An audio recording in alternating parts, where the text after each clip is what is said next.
since I was little. It feels good. You can breathe fresh air and see many things out the window, such as mountains, rivers, and lakes. I like that. The train is better than the bus. Extend your, help, assistance to develop our country. That is the meaning of the song.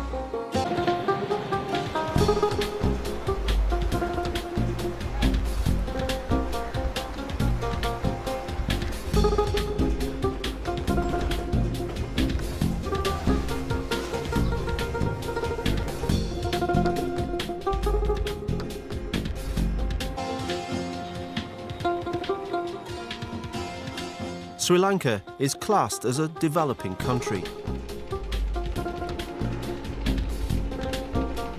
Many people live by agriculture.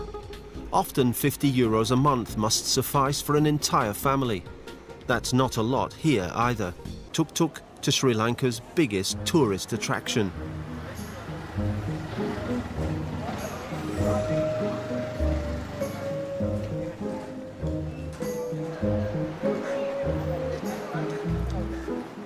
The Pinawela Elephant Orphanage.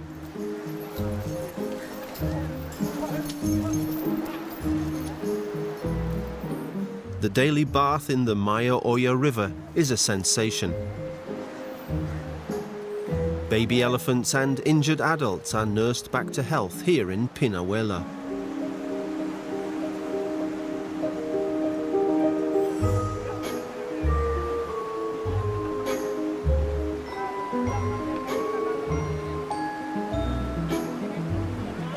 This is Neela, one of our founder members.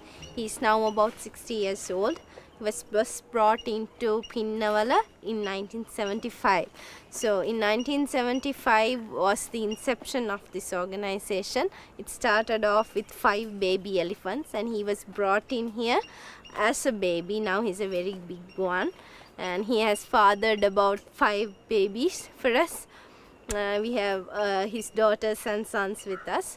Right now we are housing about 77 elephants altogether.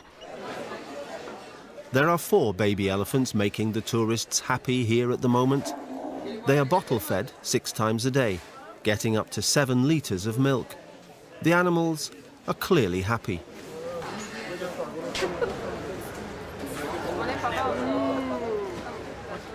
Some of them have been brought from the jungle, some of them have been born here.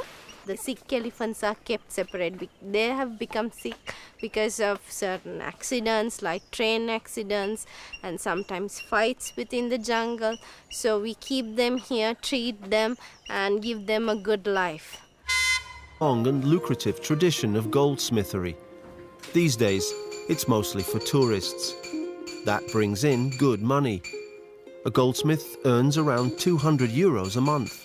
Gems came into the limelight of human life because each and every gem carries a power to heal certain disease.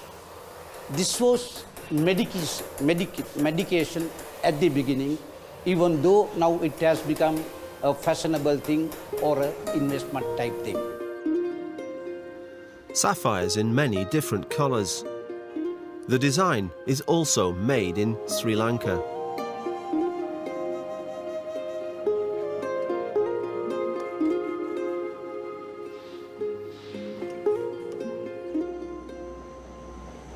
We're about to reach Kandy. We've travelled 130 kilometres in 3.5 hours.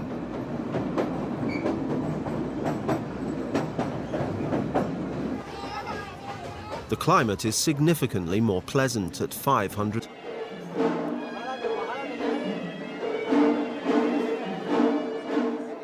Visitors only get to see a container. The tooth isn't on display. It's said to be housed in an ivory capsule, which is in turn encased in 6 further containers. It's thanks to the temple that Kandy is on UNESCO's list of World Heritage Sites. There's a further spectacle worth watching, right next to the temple in the late afternoon.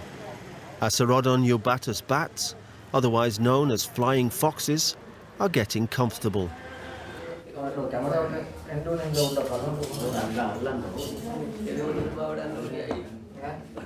Kandy is also known for its dance performances. These men and women are just getting ready for one. The tradition dates back to the time of the last kings of Kandy. This dance troupe has performed since 1932. In the past, the dance was for the entertainment of the king. If the king was sick, the dance was used to cure him. We even had healing festivals.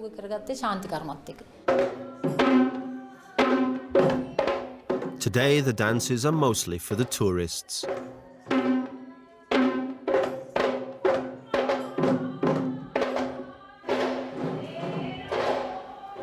Waidiyawati comes from a long line of dancers.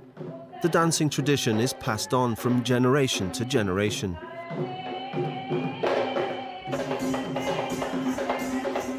The training is tough and starts every day at 5 in the morning. Performances take place all year round, with very little time off.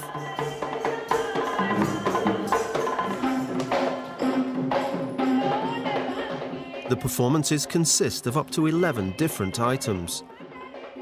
Balancing these discs is called the Raban dance.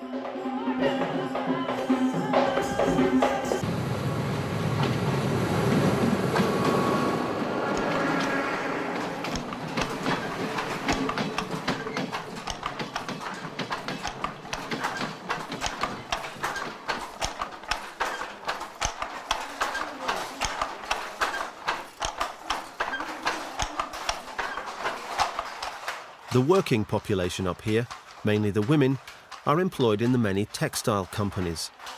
Their goods are Sri Lanka's most important industrial export. With wages at just 50 euros a month, manual labour is no luxury, and it's cheap compared to purchasing a loom. The women get to pick the colours.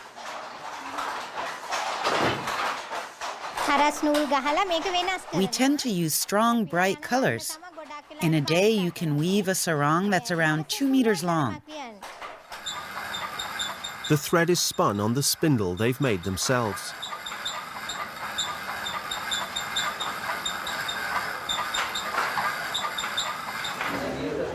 The thin yarn of the sarong is very water absorbent.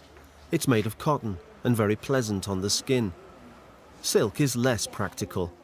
In the mountains, where it rains a lot, a cotton... Maybe the better portion of the leaf. And the corset, stalks, and the matured leaf can be the substandard material, where you have less chemical compounds.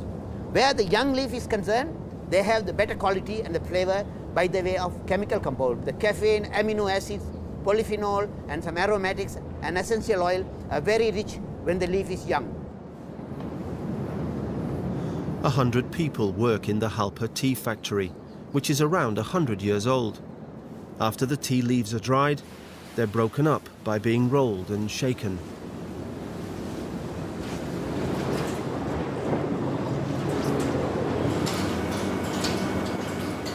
After that, they're fermented and dried.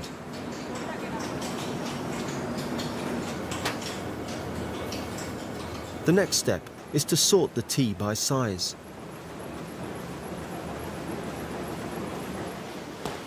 Sri Lanka is one of the world's biggest tea exporters. During the founding years, the construction of the railway line had to keep up with the opening of new tea plantations in the highlands.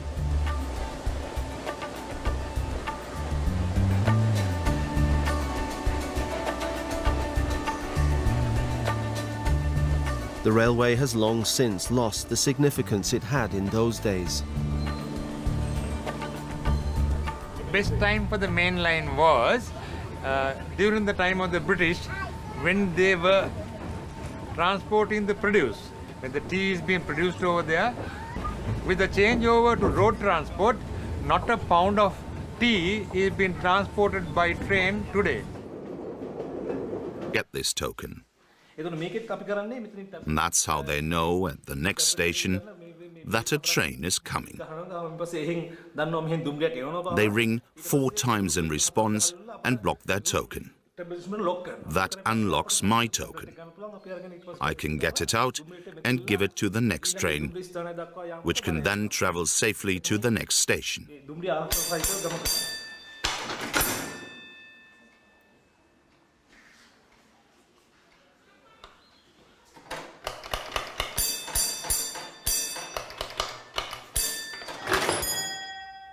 The token is unlocked and given to the train driver on the next train.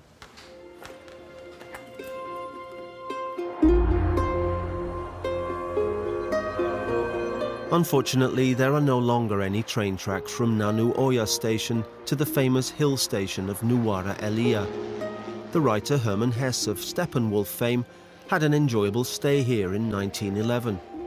It's pleasantly fresh at a height of 1,900 meters.